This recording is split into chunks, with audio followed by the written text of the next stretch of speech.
She's pregnant. Sorry, I was thinking out loud. Anyways, guess I should just get into this.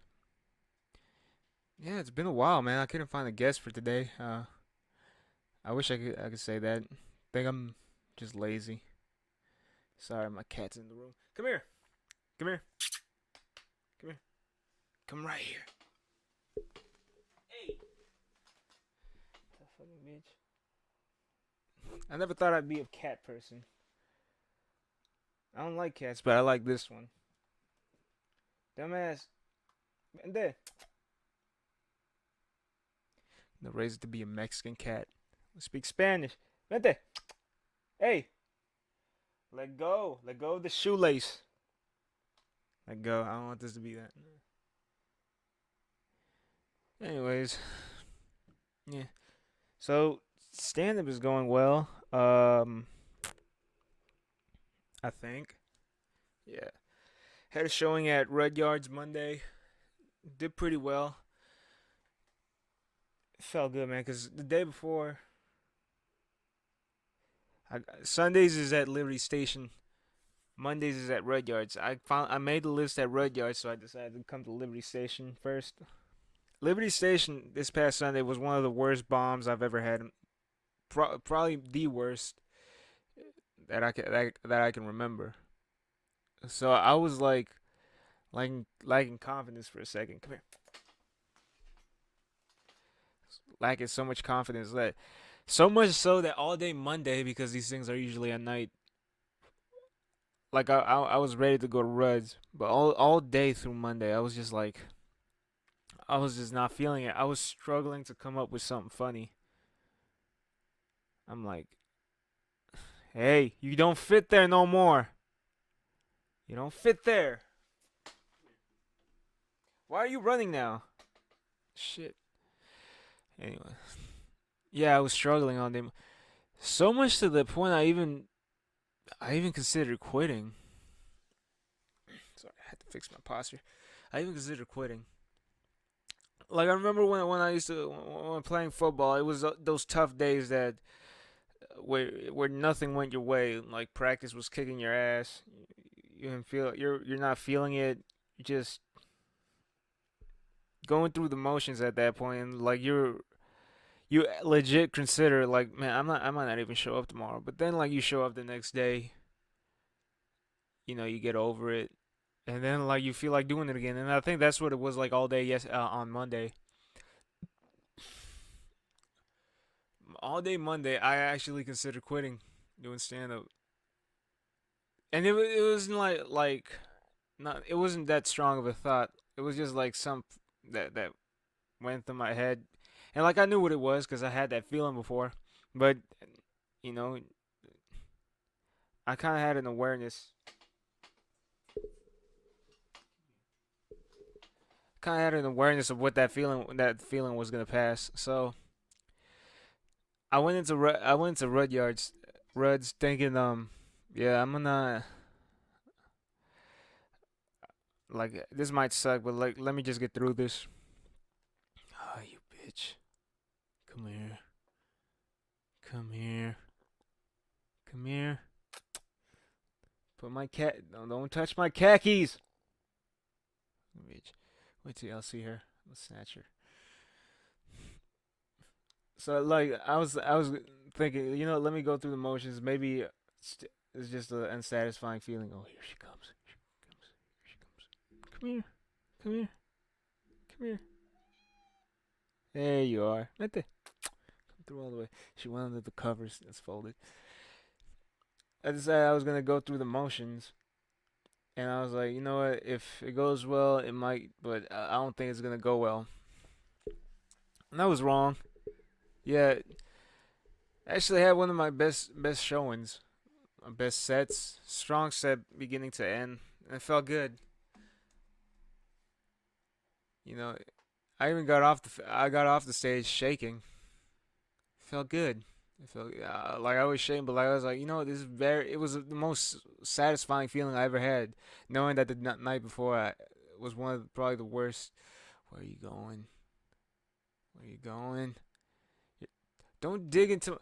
Uh, stupid got stuck. I think she fell in between the fucking bed. Between the bed and the wall. Vente, Are you down there? Come here. Hold on, let me just see if she's not stuck. I'll be right back. Vente. The room is not that big. Hey, come here. Not through there, stupid. You're at the bottom of the bed. Anyway, she's fine. Not stuck. Oh boy. Growing my hair back out. She's starting to get annoying because it's starting to reach my eyes, which, man, can't believe I cut it, man. That took so long to get it to that point. Vente! Hey, come here. Shoot. Fucking bitch. But yeah, Rudyards. Should I be saying their name so much? Yeah, I did good. Like, I had a strong set, and I'm at this weird place where I'm not sure if I like or don't like compliments. Like there's these like mental health awareness posts you see on social medias. And I saw one of them that says how to take a compliment, and it's really just it shows you how to accept a compliment, which I don't like, because I'm quasi feels good, kind of feels, you know. I just know like what it would do to me. It's not. At some point, I feel like I don't want it to stroke my ego because I don't want any of that. But everyone was just like, "Hey, man, that was you did good up there." Like, and to humble myself, like on the way home, I just listened to the recording over and over again, which was, "You motherfucker, get down." This is gonna be 30 minutes of this, motherfucker. Get down. I'm getting fat. I'm body shaming my cat. Fat ass, get down. She's not even that fat. You're gonna get stuck again. Come here. Anyway, hmm. Here's a thought, dude. Like four-legged animals. What are you doing? Come here. Stop. No. Come here. Come here. Yeah. You're looking at me. Do four-legged animals, do they have shoulders or do they have hips? That's one thing that's been ringing my bell. No, they say like the hind legs are hips, but the front legs are shoulders. But no, if the front feet are front legs. I stutter. The front legs are feet. The legs. So wouldn't the socket at top be shoulders? Not shoulders, but hips. Because it's all legs. If it were arms, yeah, I could see a monkey having arms, shoulders, but not hips. Hmm. Anyways, so to humble myself, I listened to. I have to go back, going on tangents. Come here, come here. Get away from my guitar. Don't want near it, motherfucker. I listened to my set over and over again to humble myself, and like what I realized is listening to it. You better not jump on the window. Listening to my set over and over again. I try to see what was it that went right that made it that those 5 minutes successful. What I realized is like everything was executed perfectly, but like most of the stuff like the segues and the punchlines and delivery, for the most part, was almost unintentional. Like it naturally came out, and I think that's what made it sound good. But it was all unintentional, and like what I want to work on is come here. There you are. There she is, guys. So what I wanted to work on was what I want to start working on is how do I make those segues? How do I make the delivery feel natural, but at the same time on purpose? Come here.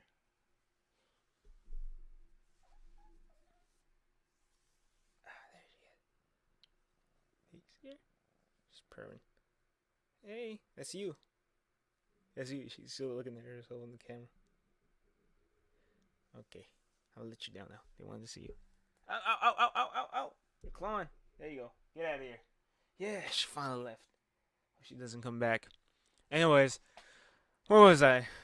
Now that we're alone, let me close the door so she won't come back in. That was annoying. Ah. Ugh. Ugh. I look like a sissy picking her up. God damn. I never liked cats. I never fucking liked cats until now. Well, even I didn't like this fucking cat when we first got her. Like we saw her like she was like a small kitten, probably like the size of this microphone right now. Like that when we found her. I went to go drop my sister off at school and we saw it like at the entrance of our neighborhood. And we saw that it was in the middle of the road and it was about to be run over by a minivan that was stopped. It was just sitting in the middle of the road. Then like it moved. Well, I told my sister, get out of get out there and get it, not get it, but get it out of the way, which is what I told her. Just get it out of the way. It's gonna get run over. But no, my sister like, and the cat when we first got her, she was like very pissed off all the time. Like it was scratching, biting, hissing, like the hard hiss, not a. It was like every time you would go near her, not even touch her, but like my sister, crazy enough to like just fucking snatch it up while it was biting. We don't even know if it has rabies or not, but so my sister snatched it up. It was angry, it was pissed off, but it calmed down a little bit because she for some reason she just like grabbed her in the way that she stopped panicking. I'm like, and we're like in the car ride to the school. We're like arguing because like, hey, we gotta give her to somewhere. She can't ride back in the car with me. She's too pissed off. She's gonna scratch or bite me, and she's not gonna stay still. So that was a panicky ride back home because like we can. I told her like give it to the what do they call it, the FFA kids. Maybe they'll have it around. And this is like no, they only like deal with farm animals or some shit. Whatever. But like that was a very panicky car ride home because I don't know, like it was like right there on the floor, on the passenger floor. Then it like went under the seats, and I'm panicking. Like, what if this is under my seat? Then it starts like mauling at my leg while I'm mauling on my leg while I'm driving. Oh man. So when I finally got home, she was very pissed off when you would go near her. Now we had some lactate, like some formula milk for cats in the pantry for some reason. So I filled up a little bowl of that, gave it to her. She was hungry, and she was in my car for about like 2 hours, probably, because she was in my truck. I couldn't get her out. She was very pissed off every time you went to grab her. Like I told my dad, look, hey dad, I need help. This cat is not coming out of my truck. So my dad got his like a construction gloves, put them on, and he's like look man, grab it. She's pissed off. Grab this tube, push her from the other side of the seat, and I'll snatch her. And when we snatch her, I'll put her in the cage. So we do it, and like the cat was pissed because like my dad had grab it by the tail so it doesn't bite, which I think was kind of unnecessary. But I don't know the way my dad thinks. That's like a man from the ranch. So we grab him, like dump it on the cage, and my dad's like putting the paws to putting his hand with a glove on it for it to wait till it calms down, and was just like angry still. Anyways, like by the time my sister got home, like it spent I think the kitten spent like 2 nights in the garage. It was like pissed off. Anytime you went near the cage, it went like like it snapped at you. And when it wasn't, it slept a lot. It must have been like super tired because it was like cold when we found her. No, I hated it because it wasn't like that with my sister. I hated this cat because it really had like a problem with me. Anyways, so yeah, like a couple days pass, and my sister has her in a room at this point. Now my sister has bunnies at the time. We don't have them no more. My sister has bunnies, and they're in this cage, and it's one of those puzzle cages that you put the corners together with little circle clips or some. Yeah, so it's like a puzzle piece cage. The bunnies are in. There's like probably five of them in there. Um, four. I think there are four bunnies in the cage. With these four bunnies, and one by itself. Theo, man, I missed them a little bit. Anyways, like one time, my sister when she was sleeping, like the cat must have like the kid. Well, it was still a baby kitten. It went up to the cage and when the bunnies saw the cat, they would go up to the cage, try to stick their nose through a hole in the cage. And I think it must have hissed or like scratched a little bit, cause like when it did, the bunny like the all bunnies started like they like tore the fuck out of the cage. Now they're able to jump over the cage if it's not high enough. Like maybe two squares up, they could jump over, but they just like bursted through that bitch, just like went hammock. And my sister was sleeping at the time, so all you hear was like, and the bunnies are like stomping on the ground because I think they do that when they're scared. They're like stomping, and like and my sister told me like this probably happened like 3 in the morning that woke her up. Like that got to be a rude awakening. So anyways, like one time I was alone with the with the animals.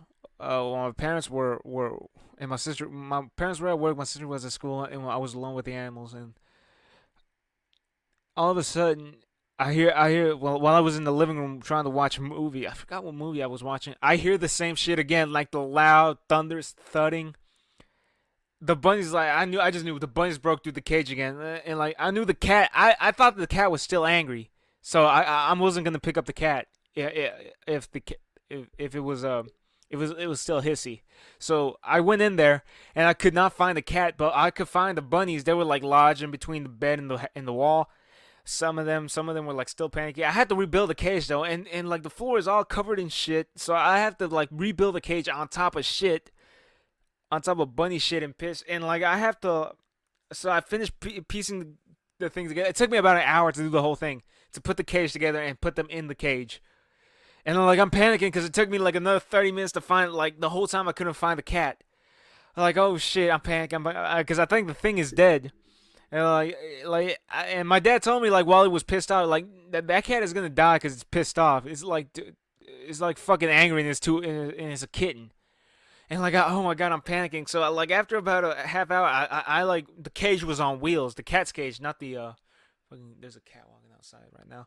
The cat's cage was on wheels, and then like I had to pick up, like as soon as I rolled it a little bit, I realized the kitten was like flat on the ground, not like laying down on the ground, like flat on the ground, like four paws stretched out on its stomach. And I realized, oh, thank God it's safe. And it wasn't hissing at me for some reason, but I wasn't gonna take a chance. So this whole time, so I went into the garage and got the same construction tools my dad used. I moved the cage into the living room. The cage had like a blanket on top, and I was like, oh my god, and I don't want to keep the thing in the cage because it's a little depressing. So I got her cage moved to the living room because it was on wheels, and then I like carefully, slowly picked her up, and she was like more relaxed this time. And I was like, thank God, it's easy. But I still like was really skeptical with because I had the construction gloves on, and I could finally pick her up and I put her on top of the cage on top of the blanket. And I like that's when when I realized okay I think it's done biting me. It's not gonna bite me no more. It's not gonna hiss at me. It's not gonna scratch me.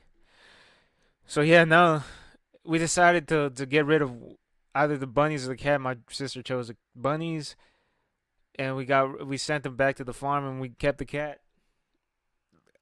Which is weird because I never fucking like cats. I think They don't play with you. They fucking just lay around. They walk around all entitlement with their white privilege. And when like when I was moved out, when I was living in Brenham, I lived in the house paying rent.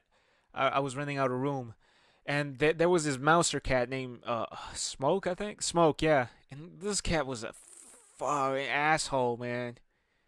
Fucking hated that cat. I had to buy laser pointers and shit to distract it because like what it would do is like I would go downstairs. I'm in the second floor. I would go downstairs into the kitchen to grab something. Then when I go upstairs, the fucking smoke, son of a bitch, is like laying on the staircase, hissing at me every time I take a couple steps up. Motherfucker, I'm not gonna take a chance of no cat biting me, and I'm scared. Like I'm trying to like I even try to be friendly, nothing. And what was fucked up is I go down sometimes without my phone, so I was like sitting there for like half an hour, waiting for this cat to move out the fucking stairway. But no, it just keeps looking at you, and like right then, fucking there, I don't fucking like cats. But this cat is different because it fucking likes me at least. Yeah, it walks around. I wish you could meet. I wish I could get a girlfriend like I get this cat. First she's all combative, fucking hissing at you, like, well, she thinks you're threatening, but like after she warms up to you, she's no, like just purring, walking around, like standing in front of you, showing her ass. But I think that's how it works. Oh no. Fuck. Fucking no way, man. So,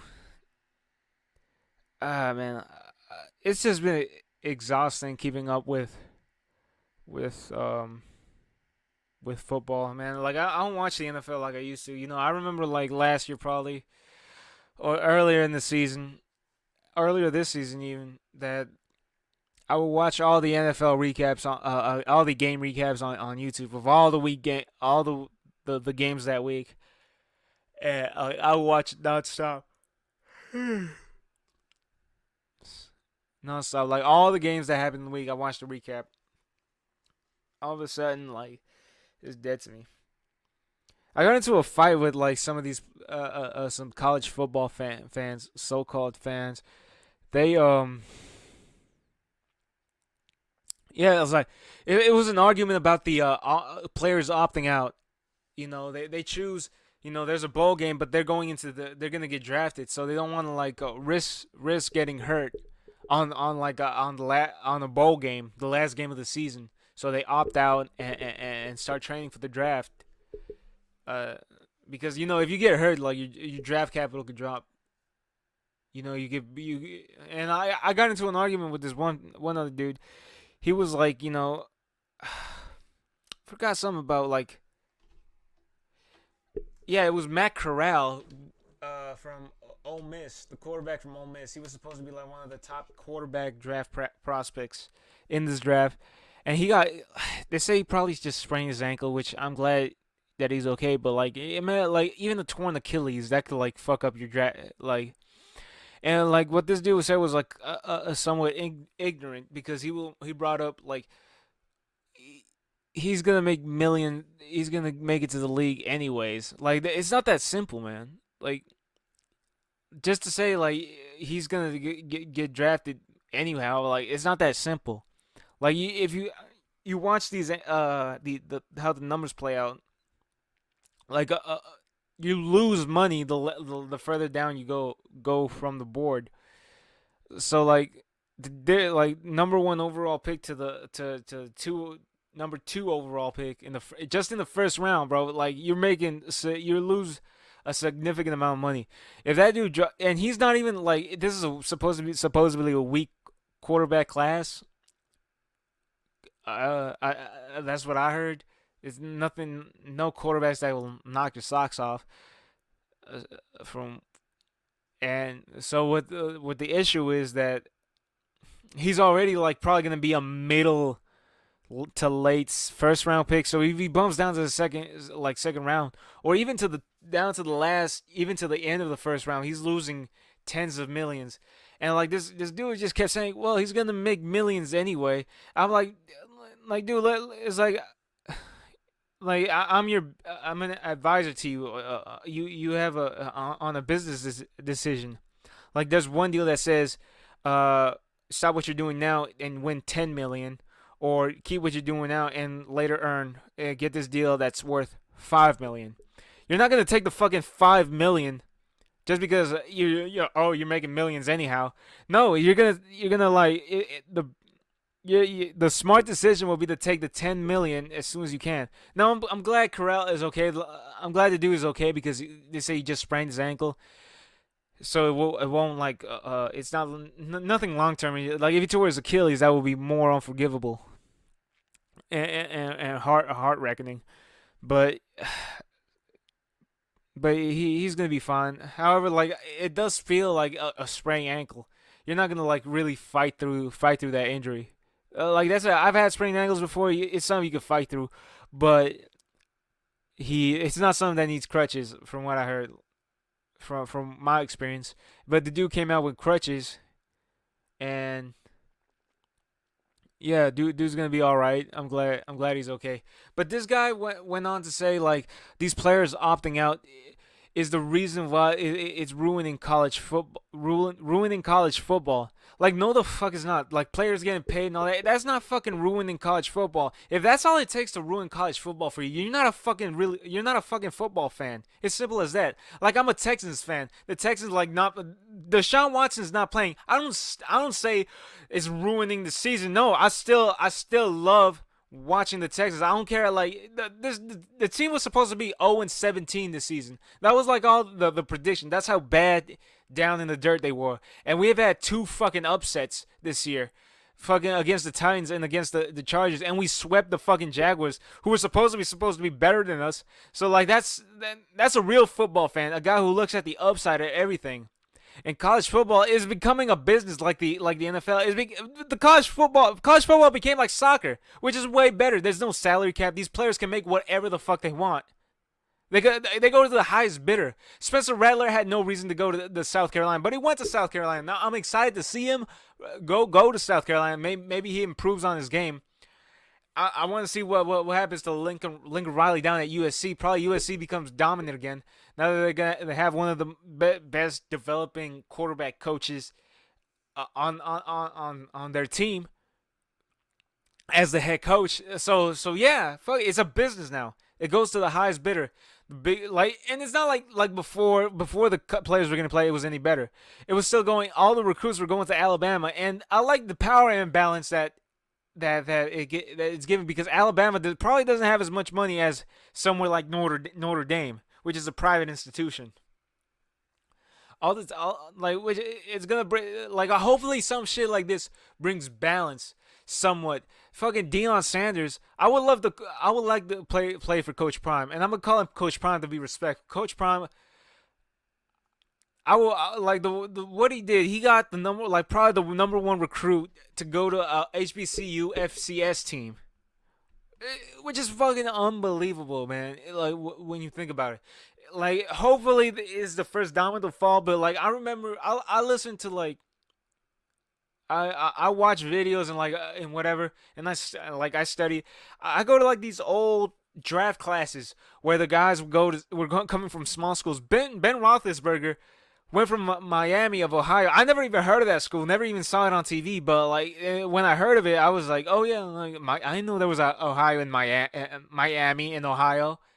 And then I realized. Then I saw the James Harrison a documentary of football life. James Harrison, and I was like, Ben Roethlisberger, he went to Miami of Ohio. Like it's probably gonna bring, and I hope that happens because like who was the last small school? The only small school guy, which is not really a small school, is like the quarterbacks who get drafted from North Dakota State, like Carson Wentz and Trey Lance, because they put good film out there, and I think I think North Dakota is making like some FCS national championship dynasty. Like Jared Goff went to Cal, which I don't think like I had no idea. Like I know where Cal is. I know Marshawn Lynch and Aaron Rodgers went there, but like I had no idea Cal was like this big school that could produce a number one overall pick quarterback. Like it's because like now it's all the powerhouse college the playoff schools Alabama, Ohio State, uh, Oklahoma University. Is it University of Oklahoma or Oklahoma University? Like whatever, Oklahoma, the Oklahoma Sooners, and whatever the last team to make it, whether it be Clemson, yeah, Clemson. So it'd be those four schools that get all the fucking all the fucking guys drafted, all the players at a high school want to go to those schools, and like which leads the rest. The Pac-12 is fucking weak. I don't know why the fucking American Athletic the AAC conference, the AAC doesn't replace the Pac-12. It's a more competitive. Like at least they got Cincinnati in the playoffs, which deserved to be there, by the way. If it was Notre Dame, instead of Cincinnati, let's be honest, it's fucking gonna be like 42 to 6. They're not even like, at least Cincinnati, you gotta give them credit. They kept it down to 27 points, which should be a fucking disappointing for like by Alabama standards, considering they just upset the Georgia for the SEC national SEC championship. Anyways, fuck, I think I'll retire. That was exhausting. I'm passionate, bro. You see Antonio Brown fucking like Antonio Brown walking off the field. I was like, at this point, I'm done with that motherfucker, bro. You know, I'm glad. All right, let me slow down.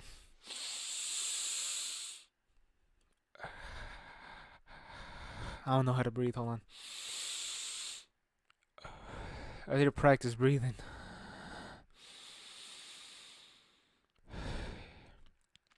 I think what I know when I normally breathe is short in and short out, short in and short out. Which I'm not thinking. I don't think it's. I think it's right. I think you have to like work on your diet, fix my posture too. So I got scoliosis. Hold on. All right, let's go back into it. All right, Antonio Brown. Antonio Brown, like I was done with him. He broke my heart because like I used to watch when he was in Pittsburgh, man. It was just amazing to watch. Dude was like, see this undersized 6th round pick, because that's the story I grew up on. Antonio Brown, like the 6th round pick from Central Michigan, who wore number 84 because 8 times 4 equals 32. 32 teams that passed on him. And like the story was it was this amazing story. I was like this wide-eyed kid in high school just watching. I would watch his highlights repeatedly. Like it was amazing that a guy like that could be the best receiver in football. The dude is my size now, probably. Dude is my size now. Probably if I gain like probably 20 pounds, I'll be there. But yeah, like I would just watch him. His like the energy, his smile, his just his charisma and the joy he had. I saw it like it in Pittsburgh when he was dominating, man. Hall of Fame level career. So when all this stuff started happening, I was like, fuck, man. Broke my fucking heart. Broke my heart, man. I looked up to this man.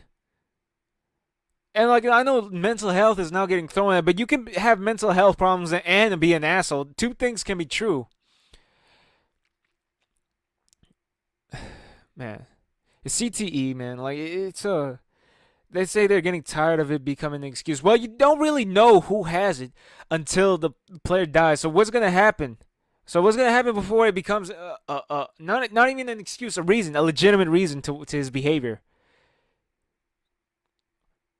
His brain is probably pudding right now. And like I'm probably gonna get in trouble for this. Like Aaron Hernandez was found with CTE like after he hung himself in prison. Now like what the cliche, the right thing to say supposedly was like good riddance when you find out he died. Like it was like he gets no sympathy from me. CTE doesn't make you better. Blah, blah, blah. Like Okay, but then what when you have to like for it to make sense, what do you go to? For any of that to make sense, why would a guy playing for a Super Bowl team, a Super Bowl caliber team, because they couldn't win one at the time, throw all that away? Like I wouldn't commit a murder now because I'm afraid to lose my job. I think if I was making NFL money, I wouldn't I would risk it. It's like that Norm Macdonald joke. There's a lot of downside to be a psychosexual sadist. If I were, I would never kill a woman in cold blood. But if I know I say that now. I don't really know. But if I ever do, I will plan it carefully, very carefully. Because if you think about it, there's a lot at stake. You probably, I don't know, lose your job. I don't know what happens to you. Yeah. When did don't you think sometimes those no excuse people get annoying? Like I used to, like I'm one of those no excuse guys on many levels. Like, and you gotta have to have that. But at some point, I can't just imagine like going out like, "Hey, dude, I got shot." You're making yourself the victim. If you see yourself as the victim, like, "Dude, I got shot. My fucking abdomen is bleeding. Can you fucking help me?" Fuck, I'm not gonna like. Maybe when I can't pay the hospital bill, I can maybe see your point. But like, can you help me right now? Fucking, it gets no, it gets annoying at some point. Fucking welfare. I don't know where this shit is going. But like, fucking welfare. Here's my take on welfare. Can the motherfucker get some help? Can a motherfucker get a sandwich? Anyway. But yeah, when you stop like when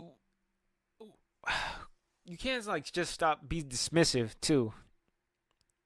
That's one issue I have where like there's a big problem people being dismissive. When Dave Chappelle was going through his through his when he disappeared when he left Chappelle show and he had like all these interviews with like people trying to figure out why did he leave 50 million on the table of a successful show, probably one of the biggest sketch comedy show to challenge SNL, who probably has a monopoly on that genre. Why is he crazy? He's on, and he said like being calling someone crazy, it's dismissive. It's like it doesn't address the issue. It makes you pretend like you have the solution to a problem that you have no interest in resolving or confronting. That's why a lot of relationships fail. Fall. Like a problem I have with women don't know how to argue without being dismissive, and they do that they do it all the time. Oh, you're angry. We can't. Oh, you're angry. You're just angry. I don't.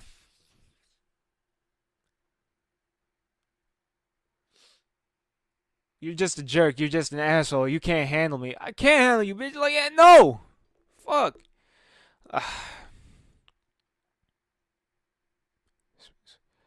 When you do that, like it takes away the whole like. There's a reason.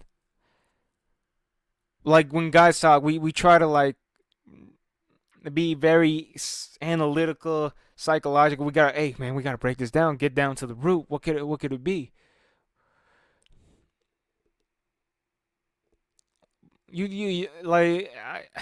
And this is like a toxic trait in relationships with not even like relationship with your family, with your parents, with your sister.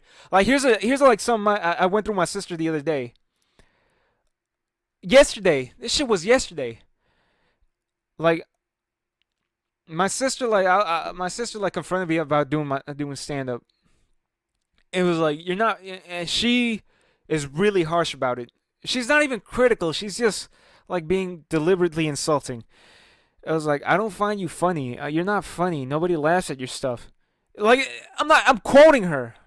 I'm fucking quoting her. That's really her. That's her.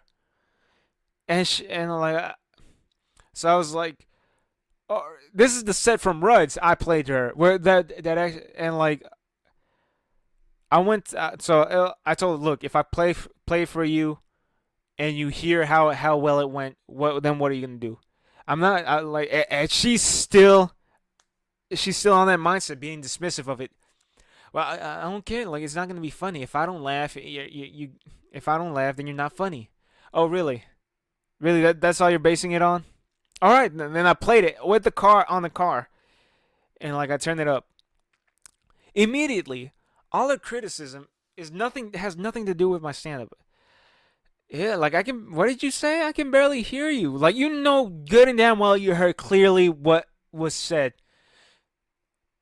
It's just one old lady laughing. Then like the fucking. Then like 2 seconds after that, like I get a big pop. The crowd laughs. Then like I'm looking at her, and she's like, uh, she's starting to get uncomfortable. Not with what like not with the set, but because what she her criticism is like collapsing. There's no legitimate foundation for her. Then she brings up, "Ew, why does that guy laugh like that?" Because like one of the audience members, she's making fun of the people laughing at me, and I'm calling her out, Betsy. You're not fucking. You can't admit that you're wrong. You're trying to avoid it. What? You're getting so offended. Like, it's like, cuz like you hear the audience laughing and you're smiling at it. You even find this shit funny. And like you're being dismissive because you're trying not to be wrong. That's all you're trying to do. Just trying not to be wrong. What? Like, that's exactly how she sounds. You spend so much time trying to tell me that I'm not funny that when you see the funny the funny shit that I'm doing is working, but you're not acknowledging it. Throwing the chessboard in the air.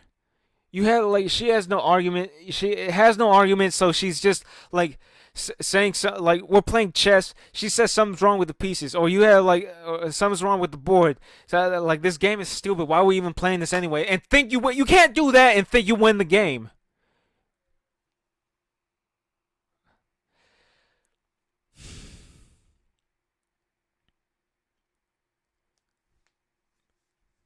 Sorry, it's my cat.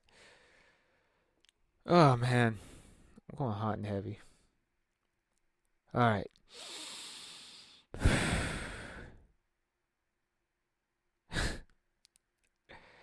I'm all right. I'm all right. This is supposed to be funny. No, it's just hard, man. Like I just want.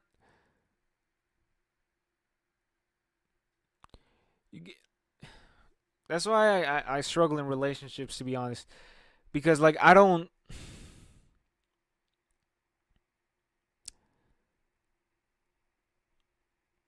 I just don't condone that. I don't enable that type of shit. I don't enable that behavior.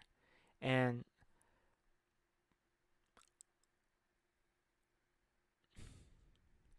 many situations like they say it's compromise, but it's not compromise. Here's what compromise is. Like even when like you get into an argument with your girl, and it's like at some point she always brings up, yeah, we're not going there. Yeah, I'm not gonna get into that. Yeah, we're not doing this.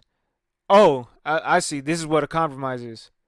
I don't like it, so we're gonna stop. I don't I don't feel right, so we're not gonna get into this. That's what a compromise is you both make her comfortable.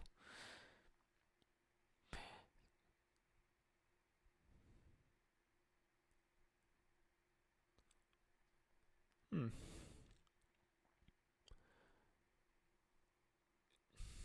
And like that word toxic gets tossed around. Like I hate use it because it gets tossed around so much. It's overused. It loses its power. It's something. It's glorified, I think.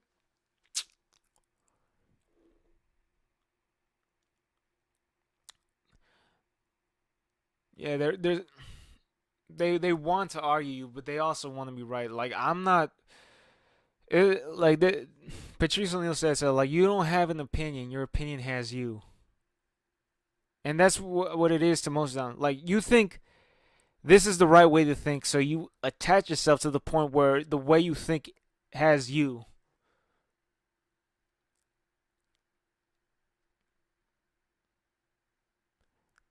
That brings me back to that dismissive part. Oh, you're probably just insecure, or you probably have a little bit like at that point. Like first of all, you're attacking. You're not even talking about what we were talking about. You're attacking me. Don't don't have an argument. Attack the person, which is a which is a fallacy. I need to start using the words. It's philosophy. I never use that shit.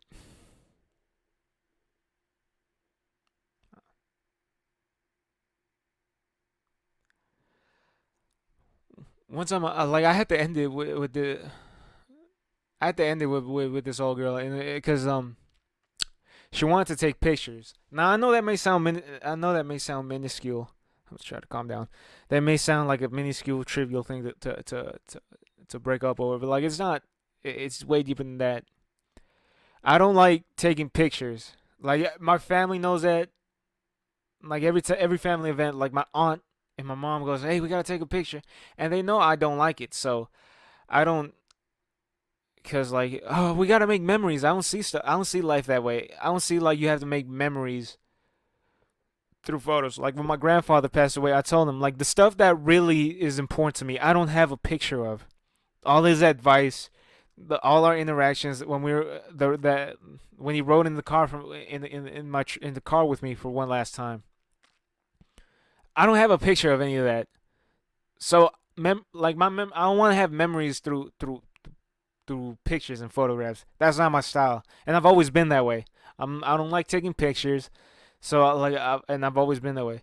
But this one girl, it was like she was really adamant. It was like I want to take like she was really adamant about taking this picture, and I was like, no, I don't want to. It's not something I want to do. So you can take a picture of yourself. I'll take a picture of you, but I don't want to be in it. But why are we? Well, why? Well, why? Look, my family doesn't understand, doesn't get a picture with me. Okay, my family doesn't. My mother doesn't knows not to take a picture of me. My aunt knows. My grandmother knows. My father knows. They know I don't like doing that. So why? So if I do this with you, I'll be simping. It's not fair to them. I'm not trying to like I'm not gonna change who I am just to appease you. And like I know it might be looking. I might be looking. You're making a big deal out of it. That all right? That's the dismissive part. You're making a big deal. No, it's the little things that count. You work like anything you do in life. They always tell you it's the little things that you have to do right in order for the whole thing to work out. The best athletes. Oh yeah. Well, what's so good about the Julio Jones? He does the small things right. It's all the little things he pays attention to, and that like any like Elon Musk fucking like anybody who's successful, ask them. Oh, it's the little things that you have to pay attention to. That's the same thing with relationships.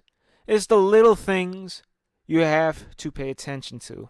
You're at a restaurant and I don't know if this ever happened to you. Like the waiter messes up they mess up your order, uh, and your woman feels the need to step in. Excuse me, he didn't order rice. He ordered French fries. You gotta stop her right fucking there because she's trying to.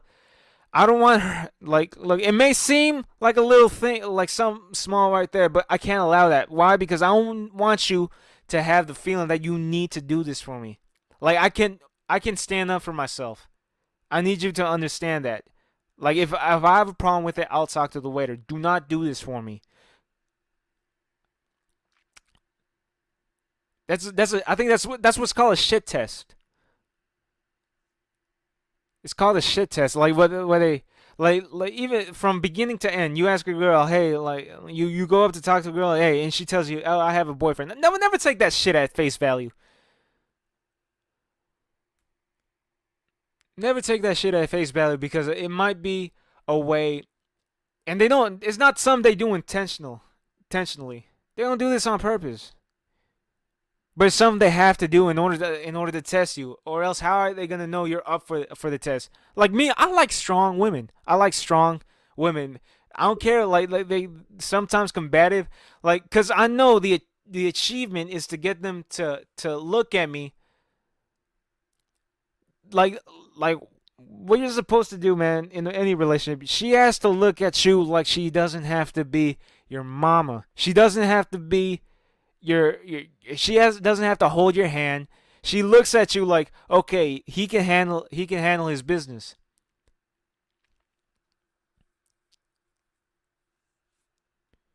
He does like I don't gain dependency from your job as a man. Like as a man, don't get any dependency from her. But let her know she can have dependency from you. That's all that it is, man. That's strong. Like the strongest marriages, that's how it lasts. Like that's how my grandfather and my grandmother stayed together for so long. Look, because my grandfather, look, I got us. If you want to help, do what you can. You can get a job, but like let me try to take care of us. That's why my mom and my dad. It's a teamwork. It's like it's like a quarterback wide receiver relationship. Let's go to sports analogy so y'all can get this. You know, as a man, you have to be a quarterback. Your girl has to be your wide receiver. Y'all need to have some type of connection to have some success. Now, what type of receiver do you have? You have like the one that you force feed too much, that you always have to get her the ball, or you. And what type of quarterback do you want to be? Are you going to be like the one who has to throw screen passes because you can't deliver it down the field? No, you can't because you can't deliver as well as you should. Think of every wide receiver quarterback relationship. Every time that the receiver is a better player than the quarterback, it does not last. Matt Schaub and Andre Johnson. Andre Johnson is a better player than Matt Schaub. That's why they did that relationship didn't last.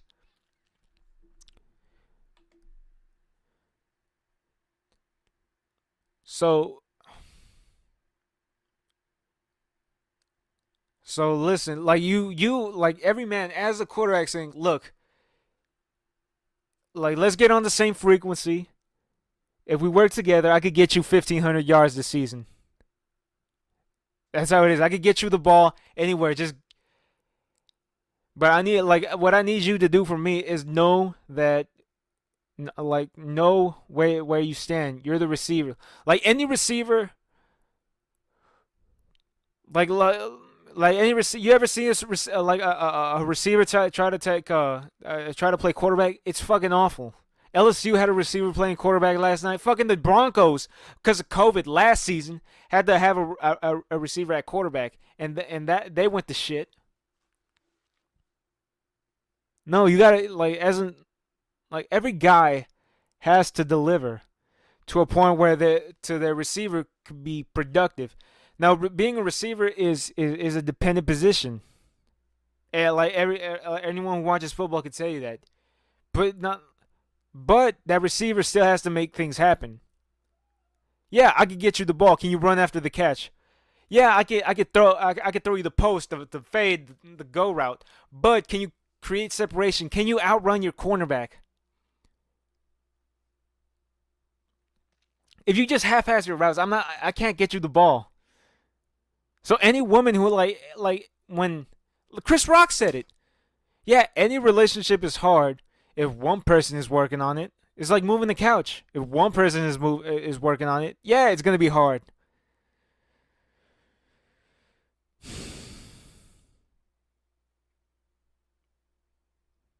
Got to be on the same frequency. That's all it is.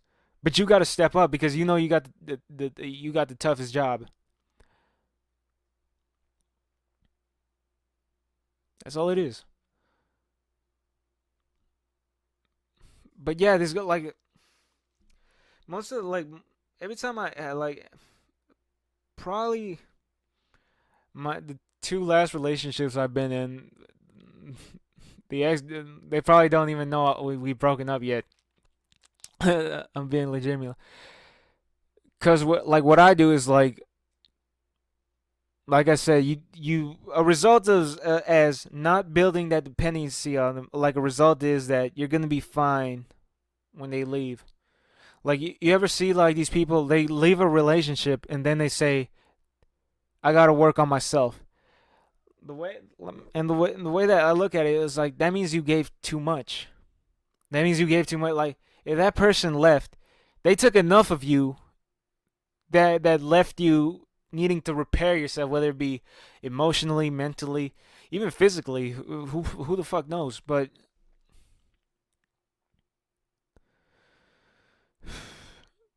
like if you're working on yourself, that you should take that sign. Don't be you were too attached. You gave you too much of yourself to someone else. I always tell this like every time every girl I talk to like I'll tell them now like I want you to have the option to leave if this thing is gonna be too damaging to you. Whether because it could not work out. Look, I'm not gonna be abusive. I'm not gonna lie to you. I'm gonna be completely honest with you. But like, if you feel like this is gonna be damaging to you, I want you to be able to leave because I'm gonna be able to leave. That's what a relationship is. We're not together. I'm with you. You're with me. One of us will leave, and it's over. As simple as that. And back to like our place, and like, and I hate this because it's like a really old fashioned way to think, but like it really works from what I could tell. The I'm with you, you're with me. Guys, the reasons like and the easiest way I could put it, look man, our happiness is simple. That's all it is. We could be happy if you leave us alone. I'm talking to the girls. If you girls, if you ladies, if you leave us alone, that sometimes makes us happy. That's if you leave like sometimes that's all it takes. Like if what I'm trying to get at is our happiness is simple. So the reasons I'm with you, like your happiness is more complicated. It's like emotional. Emotional. It's a combination of emotional, physical, psychological. It's a combination of all that. It's much more complicated because like that's why it's tough. That's why like I tell we have to be the ones to step up. We have to be the quarterback taking charge. The reasons you're with me are much more dire than the reasons I'm with you. The reasons I'm with you are simple and not too hard to grasp. I want to see you. I'm physically attracted to you. I'm not yet emotionally or there. Mentally, I'm kind of there. The reasons I'm with you are are simple. Your job, like your job to keep me, is simple. The reasons you're with me are more critical, if that makes sense. Anyway, man, I thought I was gonna be here for 30 minutes, man. Took a fucking hour. God damn. Man, hopefully I could. I need someone because I want to sound like a fucking woman hater, man. Like like the He Man Women's Haters Club. No, that I don't want this to be that. That's why like I try to contact. I need more female guests. That's what I need because to have these type of discussions with because like it sounds like I want to sound like a raving lunatic sometimes. I want my point of view to be combative. Like not combative, but like I want it to be argue, like stretch the fabric. Now the difference is like I said, don't. Patrice O'Neill said, "Don't have your opinion. You have your opinion. Don't let your opinion have you. Don't be married. know not to dig your heels in on some things. Because when I argue this stuff, look, I always leave space in my head in case I am wrong. That's what I always have to tell myself. In case I'm wrong, I want to have this room to admit that I'm wrong. Because if I'm wrong, it's gonna be. I look stupid with a hat now. I need to grow my hair out more. I want to be able to admit that I'm able to admit that when I'm wrong, and I'm able to see stuff from another point of view. That's what I like. That's what's important to me. Anyways, I'm gonna leave it at that. Hopefully, and and before I go, like the reason I have trouble is I can't get any women guests on the phone because fucking guys, like some of the girls I try to reach out are fucking are some. They're, for lack of a better term, they're attractive. So like I know their DMs and fucking message boards are fucking filled with guys trying to send dick pics or shooting the shot, whatever the fuck is the case. And like I'm empathetic. I don't expect like anyone out there to fucking scroll through that shit like, hey, you want to be on my podcast? No. So I get it, but I still try to reach out. Still, all right. Guess we're gonna end it at that. If y'all made it this far, man, thank y'all. I try to have a guest for next time. Maybe we could talk some comedy or not. Maybe we could talk something else. But I guess I'll see you guys next time.